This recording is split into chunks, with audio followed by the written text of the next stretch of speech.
nous a semblé important, comme je le disais tout à l'heure, de former les gens qui vont assister les utilisateurs, donc qui vont les dépanner. Donc ça, c'est une formation technique qui était très orientée. Alors on a demandé à Classilio que cette formation-là soit orientée assistance technique. Donc ils se sont adaptés et ils ont produit un contenu où on apprend comment, d'où peuvent survenir les problèmes techniques des utilisateurs et comment on résout ces problèmes techniques. Donc du coup, il y a une formation qui a eu lieu et qui a permis à ces gens de comprendre comment ils pouvaient dépanner les utilisateurs. Donc ça, c'était la première chose. Ensuite, on a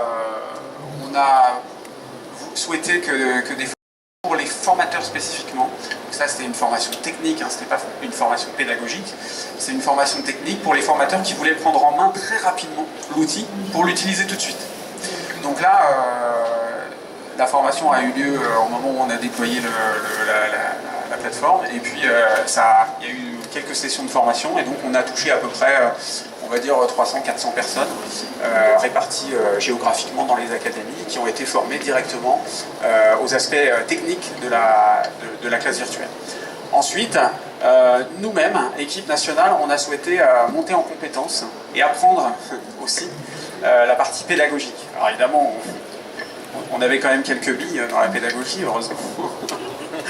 Mais celle-là en particulier. Mais pas celle-là en particulier, parce que là, effectivement, la pédagogie en classe virtuelle, c'est pas tout à fait la même chose que la pédagogie en présentiel, même si en présentiel on peut utiliser ces techniques, c'est un petit peu différent.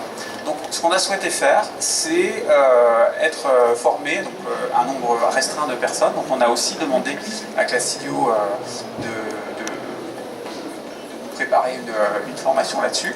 Donc c'est une formation qui avait 5 séances, où on a pu découvrir un petit peu tous les aspects qui sont liés à la préparation, on en parlait tout à l'heure, mais aussi à l'animation de la classe virtuelle, parce qu'une fois que c'est prêt, il faut encore savoir l'animer. Et donc voilà, c'est là que Samuel est arrivé pour nous aider un petit peu avec son regard expert, et donc voilà, on a constitué une petite équipe, et avec cette petite équipe, on va concevoir un parcours de formation qui là va être déployé de manière un peu plus démultipliée. Voilà, tout à fait. Alors, ouais, juste un petit truc sur cette... voilà. En fait, le problème et l'enjeu, c'est comment former beaucoup de personnes en peu de temps, avec peu de moyens.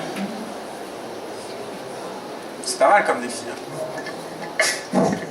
Bon, je caricature un peu, hein, mais l'idée, c'est en fait, c'est une sorte de pollinisation, en fait. C'est-à-dire qu'en fait, on va former un nombre restreint de personnes qui vont emporter le pollen, donc c'est-à-dire le côté pédagogique de la classe virtuelle, et qui vont l'emmener vers leur public.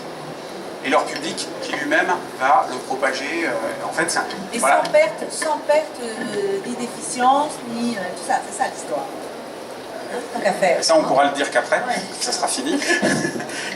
Donc voilà, l'idée c'est aussi ensuite, on a demandé à Classilio une formation, puis après nous, on est monté en compétences aussi, et donc on a pu imaginer des choses pour faire monter en compétences aussi les gens et les formateurs de terrain dans les académies, parce que eux aussi, il faut qu'ils sachent faire.